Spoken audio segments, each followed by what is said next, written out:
안녕하세요. 즐거운 초등영어의 지니쌤입니다. 먼저 여러분 지난주에 라이브 진행했던 거 많이 들어와 주셔서 너무 감사드리고요. 제가 그 질문에 대한 답이 생각보다 조금 헤비한 것들이 많아서요. 다시 라이브를 개최하도록 하겠습니다. 제가 공지 드릴 테니까 그때 다시 만나서 제가 이야기 드리도록 할게요. 자, 오늘은 본론으로 먼저 들어가도록 하겠습니다. 오늘 이야기는요. 사실 초등학교 때 우리 수능 1등급 찍는 초등학생들이 있어요. 네, 학군지에 종종 출몰 하고요. 네, 실제로도 만점은 아니지만 1등급 찍는 친구들은 꽤 있고, 그리고 2등급도 무난하게 찍는 친구들이 있습니다. 그런데 이런 친구들이 실제로 고등학교 3학년이 돼서도 같은 결과가 나올까요? 그리고 왜 같은 결과가 나오지 않는 걸까요? 그것에 대한 명확한 답을 제가 드리도록 하겠습니다. 사실은 이 이야기는요, 제가 이 책에서도 언급을 한 바 있어요. 그 책에서 제가 낙담의 골짜기라는 표현을 쓰면서 어떤 아이가 이렇게 노력을 계속 하는데 나아지지 않고 성취율이 계속 떨어지는 지점이 있다고 말씀을 드렸어요. 그래서 우리가 그 지점을 낙담의 골짜기라고 하는데, 거기를 그래도 넘어가고 나면은 슝 하고 수직 상승하는 지점이 오거든요. 그래서 영어에서도 우리가 이렇게 내가 매일 단어 암기를 하고 이렇게 문법을 보는데 이게 나아지고 있는 건지 아닌지 잘 모를 때가 있단 말이에요. 하지만 그걸 꾸준히 하다 보면 어느 순간 이렇게 슝 하고 올라가는 지점이 있습니다. 그런데 그 낙담의 골짜기 바로 전 지점이 있어요. 전 지점이 뭐냐면 이렇게 슉 상승을 하다가 그 꼭대기 지점에서 다시 이렇게 절망의 골짜기로 떨어지는 지점이 있거든요. 거기를 지나고 낙담의 골짜기까지 지나야 진짜 상승이 맞는데요. 여기는 사실 가짜 상승인 지점이 있습니다. 낙담의 골짜기 바로 전 단계죠. 더닝크루그가 말한 어떤 이론인데요.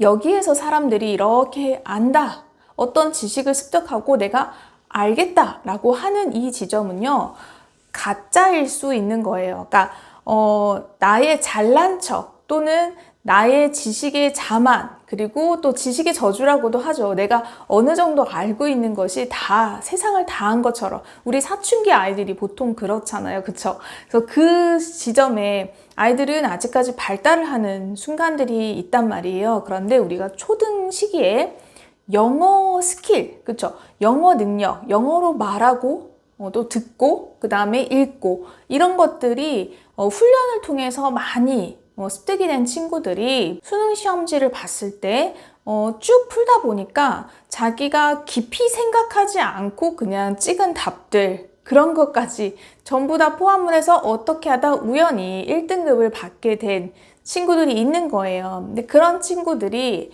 지식이 점점 늘어나다 보면은 어느 순간 그런 지식들이 복잡하게 연결이 되면서 어떤 생각이 드냐면 답을 더 찾기 힘든 지점이 나와요. 그게 알면 알수록 어려워지는 지점이죠. 이게 공부를 하면 할수록 어렵다는 느낌 받으신 적 있으세요?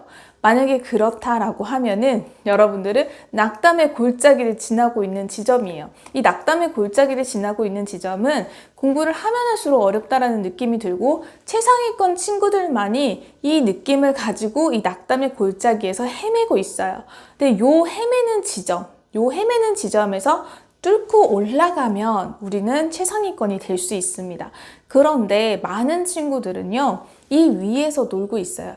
지금 현재 초등학교 고학년 내지는 우리가 중학생 친구들이 이렇게 사춘기를 좀 겪고 그 다음에 내가 초등학교 때 영어를 좀 끝냈어, 나 영어는 이제 잘해 라고 하는 친구들이 겪고 있을 가능성이 높아요. 그래서 영어라는 언어 말고요, 수학, 국어, 그리고 사회과학, 인문 철학에 대한 여러 가지 지식들이 머릿속에 들어오면서 그것을 다 융합이 되고 섞이고 하는 과정에서 아이들이 점점 똑똑해지겠죠. 그러면 우리가 초등학교 때 봤던 그 지문을 똑같이 고등학교 때 보잖아요. 초등학교 때처럼 단순하게 사고해서 답을 탁탁탁 고를 수가 없어지는 거예요. 이해되시겠어요? 우리가 그래서 그 친구들이 1등급을 받을 수는 있지만요, 만점을 맞기는 어려운 거예요. 그리고 한 번 시험에서 그 정도의 성적을 어쩌다 우연히 받을 수는 있겠지만요. 그 성적을 지속적으로 유지하기는 어려운 거예요. 왜냐? 그거는 그 아이들이 정말 뭐 시간의 제약도 없고 어떤 압박도 없고 그리고 타 과목에 대한 어떤 시간적인 배분도 자유로웠고 그런 상황에서 그리고 이 영어라는 것만 보고 영어의 어떤 스킬, 언어 능력 이것만 가지고 마음 편하게 봤던 시험이고요.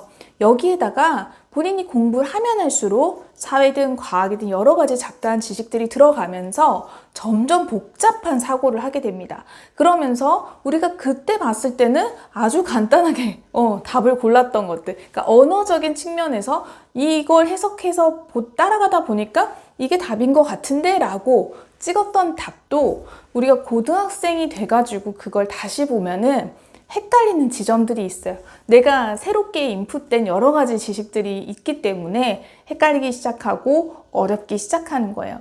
어머님들도 우리가 공부를 많이 하신 분들은 하면 할수록 어렵다. 그리고 우리가 대학원 그리고 박사 이런 과정들을 겪으면서 더 많이 배웠으니까 더 똑똑해지고 더 쉬울 것 같잖아요, 공부가. 그런데 그렇지 않다는 거예요. 그게 왜냐? 우리가 대충 알고 조금 알고 있으면서 굉장히 자만을 하는 지점, 그 지점이 바로 낙담의 골짜기 바로 직전이에요. 그래서 그때 자만하고 대충하고 하는 습관들을 지속하다 보면요, 이 낙담의 골짜기에 빠졌을 때 빠져나올 수가 없어요.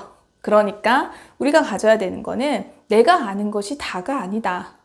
여기서 내가 이 점수를 받았다고 해서 다가 아니다 라는 거를 인지하셔야 되고요. 그리고 공부를 하면 할수록 더 어려워지는구나, 하면 할수록 원래 이런 거구나를 알면서 자기를 계속 닦아가면서 수련해 가면서 학습을 해야 되는 거고요. 그래서 지식에 대한 어떤 알매에 대한 즐거움 이런 거는 우리가 초등 시기에 충분히 누려야 되는 것들이지만 그 초등 시기가 지나고 나면은 지식이 많아지고 그것을 융합하고 하는 과정에서 어떤 배움의 고통도 같이 감내를 좀 해야 우리가 정말 진정한 성취까지 도달을 할 수가 있어요. 그래서 더닝크루거의 이 법칙을 제가 최근에 다시 제 책에 원래 썼었지만 다시 제가 상기시키게 된 계기는요. 현우진 선생님이 이거에 관련된 영상을 막 말씀하신 게 이게 짤로 돌아다니고 있더라고요, 유튜브에서. 그래서 갑자기 생각이 나서 제가 이것에 관련된 영상을 찍어봤고요. 우리 학군지 친구들이 가끔 이렇게 성과를 내는 경우가 있어요. 그래서 우리가 초등 때 그렇게 수능 한 번 1등급을 받았다고 해서 영어는 이제 끝났다. 영어는 다 했다. 이제 다른 과목에 올인하자. 이렇게 되는 로직이 불가능한 이유. 이렇게 되지 않는 이유에 대해서 제가 오늘 설명을 드린 거예요. 이해되셨죠? 그리고 이제 아이들이 실제로 시험을 보는 그 당일에 고3들이 가지고 있는 그 시험 당일의 압박감, 그거는 설명할 수 없어요. 여러분들도 다 겪어보신 과정이잖아요. 그래서 그런 것들도 무시 못하기 때문에요. 우리 초등학생들이 주변에 벌써 뭐 영어 1등급이 나왔다더라, 그거 뭐 끝냈다더라 라는 이야기 그냥 한 귀로 듣고 한 귀로 흘려버리시면 됩니다. 아시겠죠? 너무 신경 쓰지 마시고요. 자, 오늘도 그리고 이번 주도 열심히 아이들과 즐거운 영어 하시기 바랍니다. 저는 다음 시간에 또 찾아뵙겠습니다. 감사합니다.